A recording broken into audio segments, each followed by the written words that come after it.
Hello everyone, I'm Taylor Bambico. Today's video is going to be episode 3 of Gun Shop Tales, frequently asked questions. So when you work the other side of a gun counter or retail in general, you're always going to be asked several different questions. A lot of them will come up numerous times throughout the day.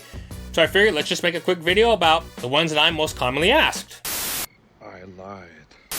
Well, I should say was asked. I haven't worked the other side of a gun counter for almost 2 years. With that being said, let's get started. The question that each and every one of us who's ever worked that side of the counter is always going to be asked is, what is the best gun? Well, it's a very good question. However, I have to answer that with another question. Best gun for what? For instance, if you're looking for something for home defense, I don't recommend the Desert Eagle. It looks good in Hollywood and video games, not the most practical for self-defense. In most situations. So once the individual has established what their end goal for this firearm is, take a look and see what we got. One of the most commonly requested firearms is obviously a Glock pistol. Not generally the 17, it's usually the 19. I don't have a 19 anymore, I did have a Gen 5. I've said before, the 19 isn't my most favorite of the Glock pistols. In all honesty, I actually don't like that firearm at all. I like the 17 a lot more, but that's just me. The 19 is a good pistol, but as I said earlier, what works for me may not work well for you. Of course, there are people who don't like Glock pistols or any striker-fire pistol merely because they don't have a manual safety. Glocks do have 3 safeties. They have a firing pin, a drop safety, and a trigger safety, but people do want the manual thumb safety on as well, so generally the Glock is out of the picture in that situation. So there was one case where a woman just needed a gun for home defense. It was just going to be on her nightstand, so being it wasn't going to be an everyday carry gun, she wanted a firearm with a safety.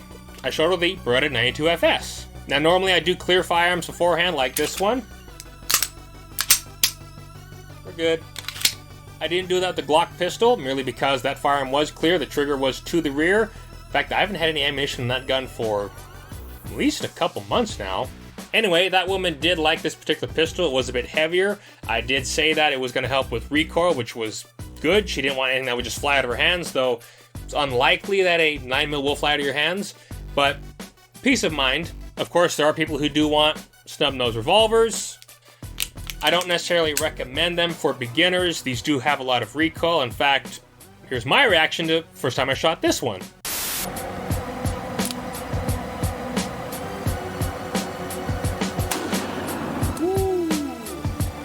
At that point, I'd already shot my 360J, did a video on that a long time ago.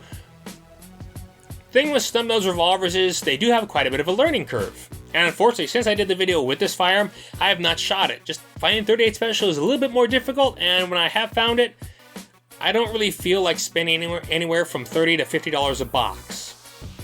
And that's just target loads. Now, of course, if someone was looking for more of a concealed carry firearm, I'd recommend the 365 by Sig Sauer. It's what I prefer. I have used the Glock 26 before. I like that. I just wanted something a little different, so I went with this. There was also the Springfield Armory Hellcat. I remember when those first came out, I was one of the first people at the store who shot this firearm beside the Hellcat.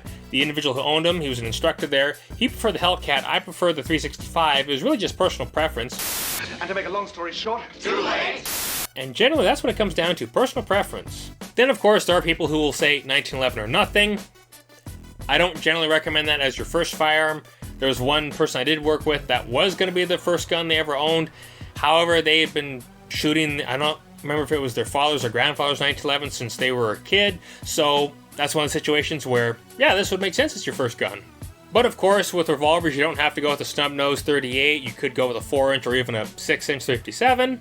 The great thing about a 357 is you can shoot 38 special out of them, and they look nice. Is a revolver better than a semi-auto? Depends. Honestly, why not just get both? For instance, in some states, you can't have more than a certain number of rounds, and 6 shots of 37 Magnum is pretty good. Of course, then the 1911 aficionados will just say, get one of these.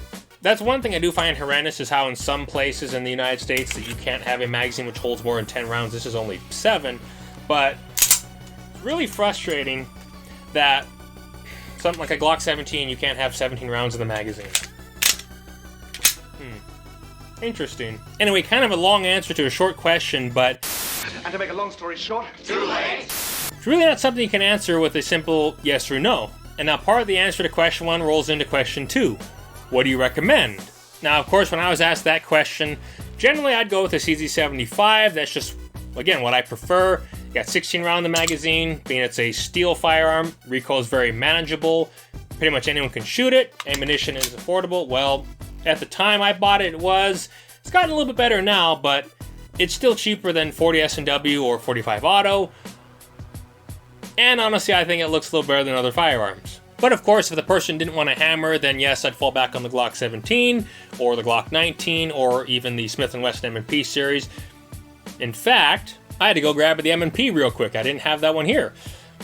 Yes, I would recommend an M&P as well. I didn't necessarily care for the 2.0. I like the Pro Series. I'm not sure if these are still in production. I don't even know if the first ones are still in production. What I noticed with the 2.0 is they took the grip texture from the Pro Series. They made it a little bit more aggressive and put it on the 2.0. It used to be relatively simple. There was the long slide. There was just the standard, which was a 4.5. There was a compact, and then there was the shield. Now I forget how many sizes Smith & Wesson came out with the 2.0. It's a good gun, it's just not for me. Though, as I said in my video about this firearm, which I'll link right here for everyone, I will not part with this one, and I won't go with one of the newer ones. But, as I just said like 10 seconds ago, that's just me. So questions 1 and 2 kind of rolled into each other.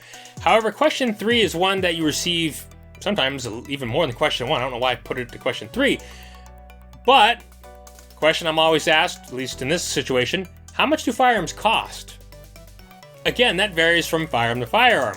For instance, high-point pistols are generally around $200, whereas Tauruses and SCCYs or Skies, you know, as long as I was in the industry, I never really got an answer to how that was pronounced. Anyway, those are going to be a little bit more, generally around the $300 range when they're new. Also depends on the color they are. Glocks and M&Ps are generally between $500 and $700 depending on what they came with. If they were an MOS version, they had night sights. A lot of factors came into it, but generally between $500 and $700. Of course, the long slide ones, I think the Glock Model 40 was closer to $800. Haven't priced one of those for a while, so not really sure anymore. The Beretta 92FS new could go between $700 and $800 depending on where you're at in the country. Of course, then there was the stainless version known as the Enox. Those were going for closer to $1,000. Again, just depends on where you're at in the country. Then, of course, you had like Heckler & Koch and Sig Sauer. Those were upwards of $800 to $1,200, depending on which one it was, obviously. Now, of course, this USP did not cost $1,200. I paid just over $600 for it. It was a used gun, but new they do go for quite a bit more. In fact, I believe the Mark 23 SOCOM goes for closer to $2,000. Sig Sauers, at least the hammer-fired ones, can generally go for closer to $1,000. Sometimes, I think I have seen the 226 go for as low as $700.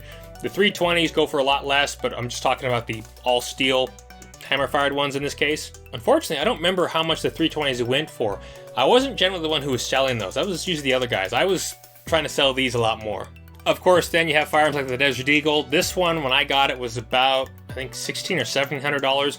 I've seen this same configuration go for upwards of $2,000 now. In fact, used ones like Mark 1s and Mark 2s have gone up significantly. I remember seeing a Mark 1, I think it was about in 2011, Mark 1 and 357, the guy was wanting $600 for it. I wish I'd picked it up at the time. Well, actually, no, I wasn't 21 yet, so 21. I was not 21 yet. I didn't say 20. 21. So I couldn't have gotten it yet. Had I been a couple years older, would have gotten it because I've seen a Mark 1 now go for almost $2,000. Of course, that's just the brushed chrome. It goes for almost $2,000 now.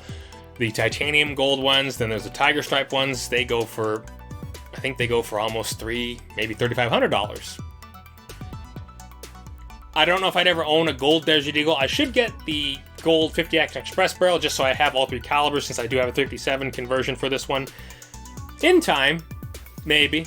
Of course, that's just pistols and revolvers. When it comes to rifles, predominantly AR-15s, I've seen them go for as low as about $500, then I've also seen them go for upwards of $5,000. Prices fluctuate, but generally you can get into a decent AR, depends on what you're doing with it, for between $500 and $1,000. But if you're someone like me who like to build their own, like this one I think was a little bit more, considering everything I had to find for it, get the flash hider pin and welded, get it Cerakoted, and find the correct handguards.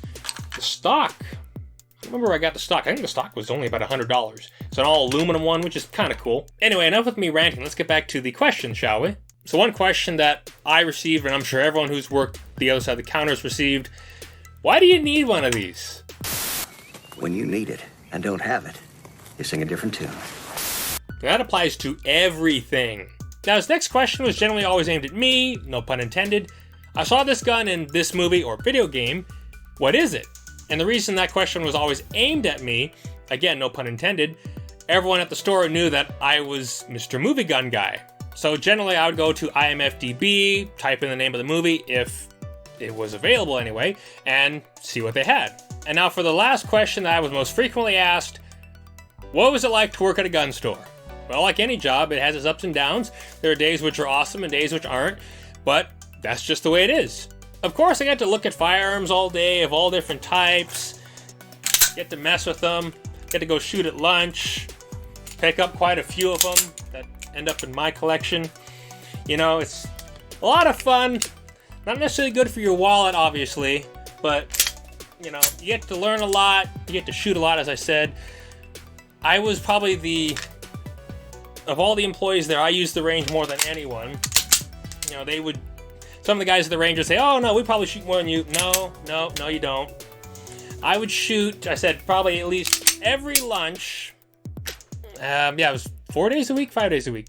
For a while it was 4 days a week, it was 10s. Then it went to, I think I was working more than that because but, you know, I also had to make content for YouTube. I shouldn't say I had to make, I like making it. So, you know, it was a lot of fun. Probably the one thing that was not the most fun was having to tell people we can't order that because it's not available. That was very common during the, but, you know, that was just the way it was. What was another good thing besides working at the gun store that I really liked? Oh, the people you get to meet. That'll be another video. Sorry about that. Battery died. Where was I? Oh yeah, I was talking about what it was like working at a gun store. A lot of fun. But like anything, you know, there were ups and downs. Mostly during the but, you know, we've moved past that, I hope. No, not hope. Yes, we have moved past that. Unfortunately, one thing I never got to do was dual wield my Desert Eagle with theirs. I thought it'd been kind of cool considering that one had an American flag. I'm not sure if it was just a wrap. I don't think it was Cerakote, but it was kind of cool. I believe that one was an American-made. Yeah, it was an American-made Mark 19 with the Picatinny rail on it. Mine is the Israeli one. Be kind of cool to shoot both of them, and then I'd have to overlay the. I don't know about to sing the lyrics. I don't think I can sing lyrics to songs on videos here. But the song from Team Merica, you know which one I'm talking about. Well, anyway, that was episode 3 of Gun Shop Tales, Frequently Asked Questions. Though sometimes I probably went on more of a tangent, but it's kind of fun talking about these old memories. Anyway, if you enjoyed the video, remember to subscribe if you haven't already. Click that bell icon to notify when I upload new content. Leave any comments you have in the section below, and have a good day. See ya!